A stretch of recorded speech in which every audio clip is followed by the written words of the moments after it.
I'm chilling, man. Hey, bro, run a fade, bro. Run a fade. Straight fade.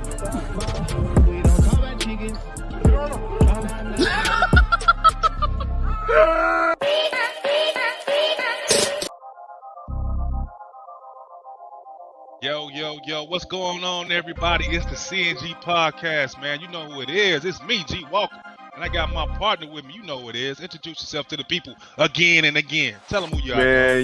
Man, you already know who it is, man. I'm going by linebacker CJ this year with the big shoulders and everything. Linebacker CJ is what I want y'all to call me. But yeah, man, I'm having fun, man. Just looking at this Bears information, a lot of stuff to talk about. Let's get into it. Yeah, we just got a couple of things we're going to get into with you guys today, man. It's not going to be too much. We just want to give you a taste of what's been going on by players, coaches, you know what I mean, things like that. But before we get into all that, we're going to hit you guys with this intro. Yo, what's up, everybody? This is G Walker, one half of the CNG podcast. And I'm CJ, the other half of the CNG podcast.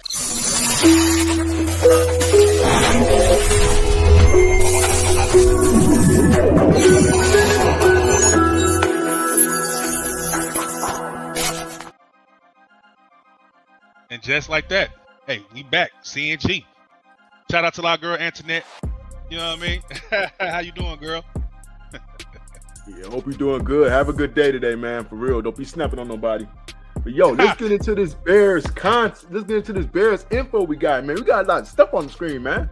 They talking about what Cole might be worth, and you got the Bears talking about, you know, how they're not might not be interested in doing hard knocks, and you got the thing about Ryan Poles, you know, that David Montgomery is no longer with the team anymore. Then we got something saying that Justin made a lot of steps in the right direction last year. So yeah, let's get into it, man. Let's get into it. Let's go pull up that first one.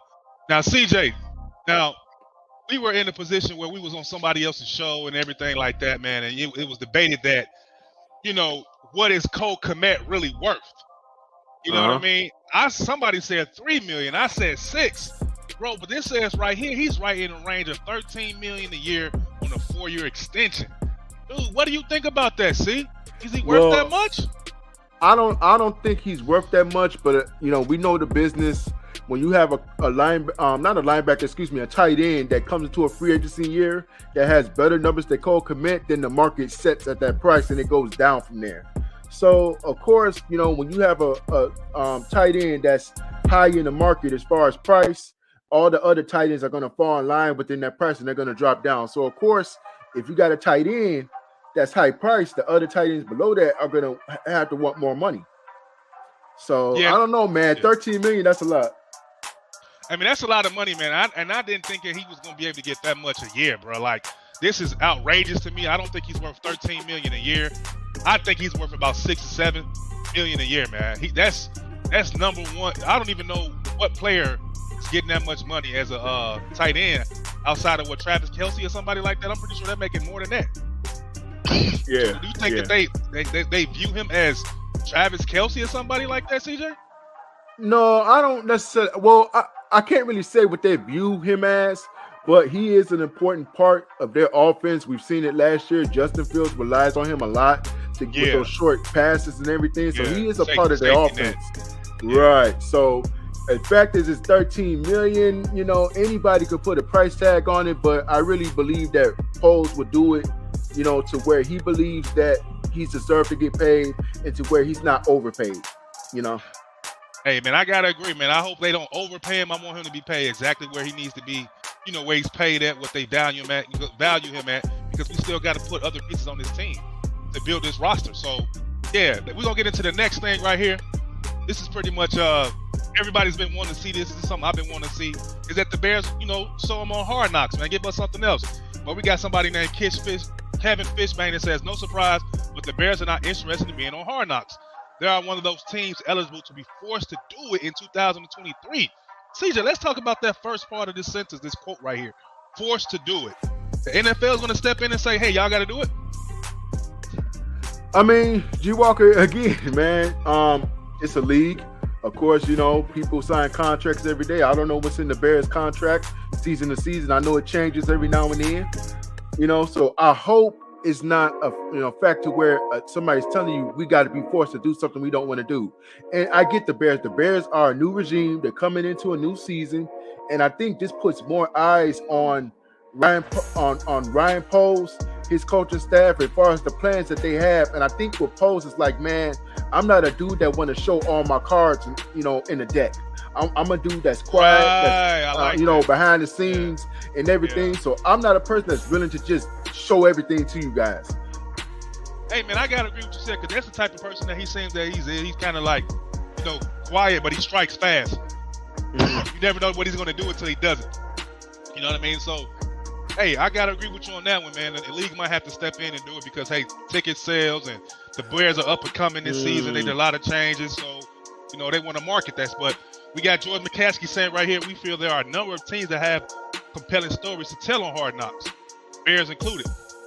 Hey, he could be right, but right now, so I guess the Bears' time to be on Hard Knocks. I would love to see it as a fan, and I'm pretty sure there's other fans that would love to see the Bears on Hard Knocks. You get to look at Justin Fields up close and personal, some Jaquan Brisker, the new guys, Tremaine Edmonds, and all those guys. So that'll be something people can see, man, before the season gets started, give us a little taste of what's going on behind the scenes. But we're going to move on to the next one. Oh, man. Our boy, he's no longer with us no more, and that's David Montgomery. Now, some of us, the fan base was split on with keeping him, not keeping him, what he was worth, how much we should pay him, things like that. So before I get into this quote, I'll read it. CJ, what you think about David Montgomery leaving and doing what he had to do as far as a player to get paid? I was just surprised that he went to Detroit out of all places that he could have went to. I get it that some people don't want to relocate farther out to different states because it costs more money, it's time consuming and all those other things. But as far as him getting paid, he definitely deserves to get paid. He had a heck of a year last year. So, I mean, it's his decision at the end of the day. I just didn't think it was going to be the Detroit Lions. Yeah, I got to agree. I didn't think it was going to be the Detroit Lions to stay in the division, you know what I mean? And that's probably strategic on the behalf of the Detroit Lions to, make the Bears weaker and keep a guy that play for us on their team. You know what I mean? To make us weaker. And just like we did with Robert Tonyan in Green Bay, the tight end. But it says players do have a voice. I thought we communicated well. I thought we negotiated well. At the same time, you don't always know what's going on in the background. I thought we did a good job.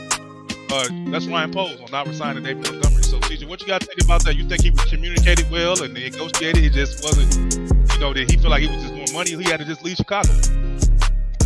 That could be the case, but I think at the end of the day, I think David Montgomery had his mind made up of what he wanted to do.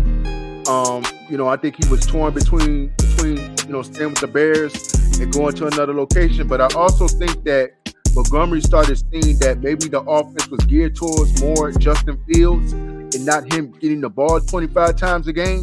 Even though the offense, the running game was a big part of last year, but you started seeing all the moves that Poles was making. You started seeing wide receivers coming to the fold. So you kind of know that the Bears are going to try to be more of a passing offense this upcoming season. So I think what Montgomery saw that, he said, hey, well, my touches are going to be down. I'm not going to be featured a lot, probably in the offense. I got to go to an offense that runs the ball a lot. In Detroit, that's what they do. Hey, man, great take, CJ, man. Great take. I love everything that you said, man. And, but we got another kid that people think that could be a little bit better than him, Khalil Herbert. Maybe he saw that the writing was on the wall, that, hey, I'm going to lose my number one spot. Anyway, because I forgot the running back's name in Detroit. I don't even know if David Montgomery's going to be a 1 again, or he's going to be 4. He's going to be splitting reps at 21. The number one running back. But let's keep it moving, man. What's up, DJ? We got a quote right here by the head coach Matt Eberflus talking about Justin Fields. He said Justin took a step in the right direction. He made some dynamic plays that the whole league was talking about. CJ, we watched this kid all last season, man. Watched him pretty much running up after in that bad game against the Commanders. After that, it seemed like something clicked for him, man. And that coaching staff. So what do you think about this right here? He's definitely look like he's taking a step in the right direction. Like I would tell anybody, and pretty much who says that Justin Fields has not improved, he has not done anything. Well, you have to look at the numbers. For the last 2 seasons, Justin Fields' numbers have improved by the touchdowns. Now his interceptions, his turnovers have pretty much been the same, but the passer rating has gone up. The passer percentage has gone up. So he's becoming that quarterback that we envisioned him to get when we drafted him. So, and I'm talking about as far as the Bears. So Justin is improving every single year for you to put the belief in him to say, hey, this kid has something special, and numbers do not lie, G. Walker.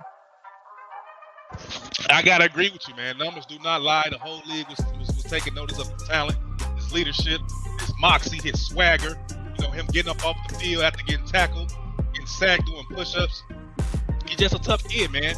Mentally and physically, you love to see that type of stuff coming from a guy that you think is a franchise quarterback. Hey, couldn't agree with you more. We're gonna get into one more thing that CJ brought up right here. CJ, man, can you get into this a little bit and tell me what was this right here? For sure. New Bears president, CEO Kevin Warren said the team's focus remains on building a stadium in addition to hotels, shops, restaurants, and more in Arlington Heights. This article was by Patrick Finley. So, G. Walker, what you think about that, man? I mean, he's coming in, he's doing what he was hired to do, which was build a state-of-the-art, art and stadium, man. So he's right on his job, man. I think it became official that he's the CEO of the team right now. So good for him. Let's get to it. I can't wait to go to Arlington Heights and get there on a Saturday and shop and things like that, and eat in a nice restaurant and go to a game on Sunday. You know? Man, I don't know because I live in another state. Oh yeah. But going into it, though, man, you can still come up here, man. Yeah, I can still come up here. I still got people over there that I can see. Yeah, still got people over there. But going into this, I believe it's going to be a beautiful thing, bro. I've been a part of a city having a new stadium, restaurants, everything that that the Bears are saying. It's a beautiful thing, man. When you see it, you'll be mesmerized by it. The stadium, I know it's going to be excellent. The restaurants, the shops, everything is going to be, just fan made. The fans are going to enjoy it. The people of the city is going to enjoy it. So I can't wait to see it, man. I definitely can't wait to see it, and I definitely want to see it in person. Man, I cannot wait to see what they put up in this place, man. I know it's going to be elite. I know it's going to be convenient. Everything you're going to be able to probably look at the game outside your hotel room. It's crazy. You know what I mean? So they're going to have gambling, of course. They're going to have everything. So, oh man, it's going to be dope, man. So shout out to Mr. Warren for, pretty much letting us know what's going on with it. And I think they got a date when it was going to be done by, but I'm not sure exactly what the date when that stadium is going to be finished. But yeah, we're just going to say to be continued with that. To be continued. But like we told you guys, we weren't going to be in here long. We weren't going to waste your time. So with a 20-minute, 30 show, we just want to give you guys an update. What's been going on with the Chicago Bulls? The Chicago Bears, excuse me. Bears, baby. Yep. Whether it's the Bears, with the Bears. So whether we're talking about Cole Kmet getting $13 million a year or Bears not being on Hard Knocks and the NFL had to step in because Jordan McCaskey doesn't want to do it, or we got David Montgomery, how Ryan Poles negotiate with him. But like we said, we're going to talk about how Justin Fields pretty much stepped up and, headed to the right direction. But if that's it for me, that's it for me. And if my partner don't have anything else, then I'm finished. That's it for me, man. Hey, Bears fans, bear down. Let's go. Let's do it. We hit it. We hit it in April. The draft is coming up soon. Can't wait. We will have a draft episode April 27th. And we also got CNG Podcast 3.0 coming up, but we'll talk about that another day. That's it for me, and that's it for my partner. And we out of here. Peace. Have a great weekend, CNG. Take care.